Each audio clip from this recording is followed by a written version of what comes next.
When it comes to entertainment, Hollywood has all the cards. The money, the big names, the decision makers with the best credentials, and a 100-year track record. But in the last few years, while a lot of those measures have increased, their power seems to have actually gone down.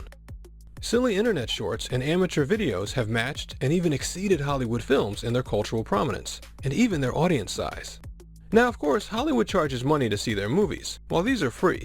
But even when you control for that, the numbers stay the same. You'd think that the product with the biggest reputation, budget, and names behind it would be the most popular. So why do amateur videos and the sites that spread them compete so well? And what does that mean for the future of entertainment? That is today's topic. One of the first things you learn when you study entertainment is that there are certain fundamental aspects to what we enjoy watching, and you can't always create them with a team of writers or by spending more money. One of those is believability. A fictional story can be constructed to hit all our emotional triggers, but our sharp sense of logic tends to always catch some inconsistent elements in that world, which to some degree will always lower the impact of those events. On the other hand, an actual event, caught on tape, will pass that believability test perfectly.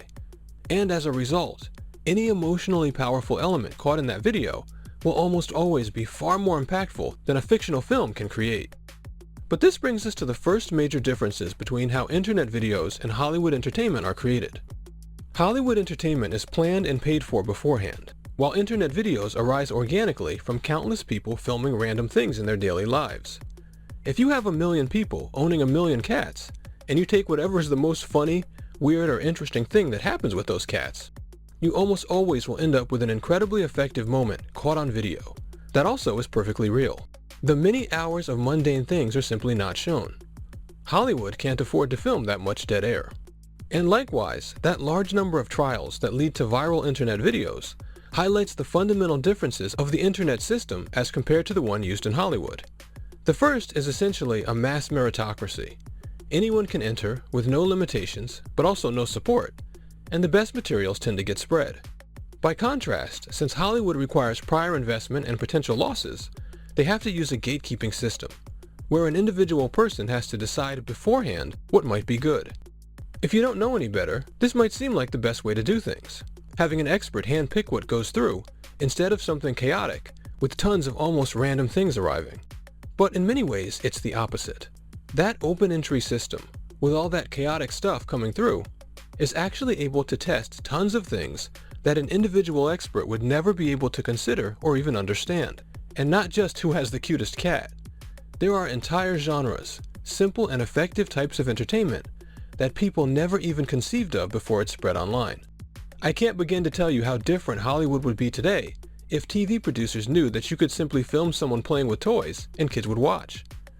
And these new genres are so different from the way we traditionally look at entertainment that there really aren't even experts who would know how to do them better than the channels we have now. But that doesn't mean that those experts don't have any education. Their credentials and experience are real. It just so happens that there are other things going on that cause them to miss or turn down things that, when they do get spread to the public, turn out to be very popular. This is because, in a nutshell, the things that get something picked through that expert-based gatekeeping system are actually different than the things that make you successful once it's exposed to a normal audience. Obviously, some directors are better in meetings than others, and sometimes a producer or executive simply doesn't know the intentions of the filmmaker. But this actually runs much deeper. As we talk about here, people's judgment of the entertainment they see subconsciously tangles up their own personal situations and how they feel about the creator themselves with the way the art or show itself affects them. But this plays a very specific role when we try to decide what film to make from just scripts and movie pitches. Because when we take in a script, it's a very different situation than when we watch a finished film.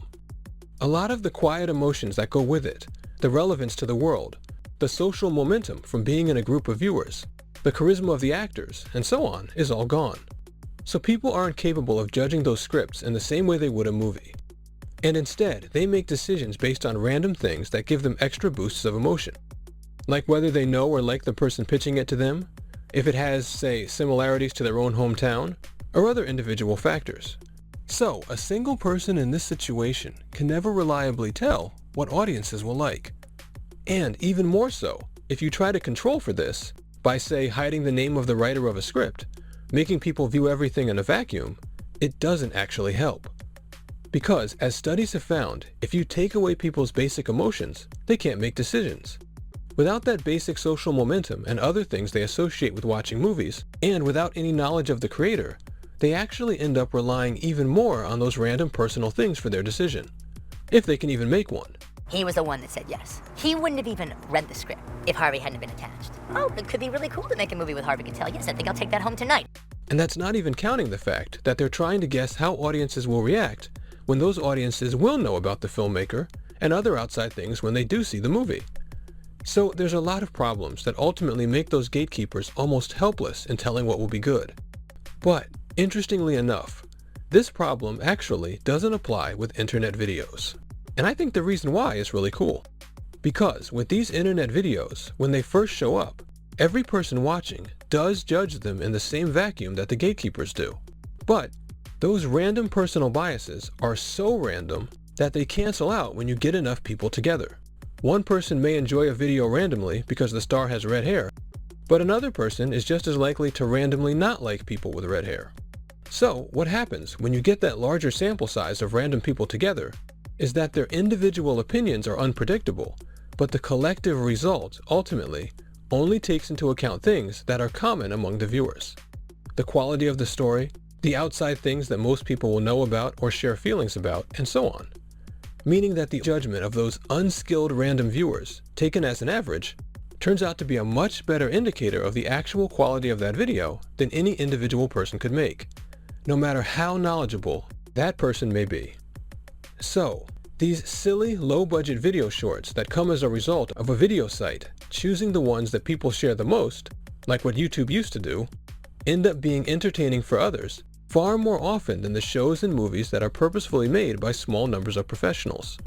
And once you take those low-budget videos and market them to wide audiences and treat the creators like important people, you actually capture a lot of the same social momentum and other factors that people feel when they watch big-budget movies.